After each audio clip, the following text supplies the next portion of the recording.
গরিবের ছেলে আছি দাদা।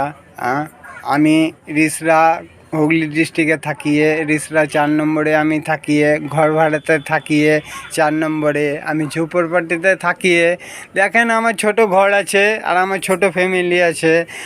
দেখেন আমি একটা গরিবের ছেলে, আমি ঘর ভাড়ায় মাসে 2000 টাকা করে লাগে। দেখেন আমার সমস্ত কি আছে, আর দেখেন দেখছেন দুটো কাঁথা কম্বল আছে, একটা চট আছে, দুটো ব্যাগ আছে, একটা মশারি আছে, একটা চৌকি আছে।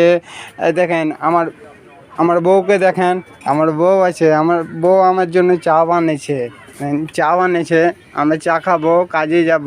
আমি রাজমিস্ত্রির কাজ করিয়ে, আমার বউ বীরভূম থেকে এসেছে কালকে, নিয়ে আমার জন্য চা বানিয়েছেন। দেখেন চা, চামচে করে লাচ্ছা তো, দেখেন আমার। হ্যালো ফ্যান, কেমন আছেন আপনারা?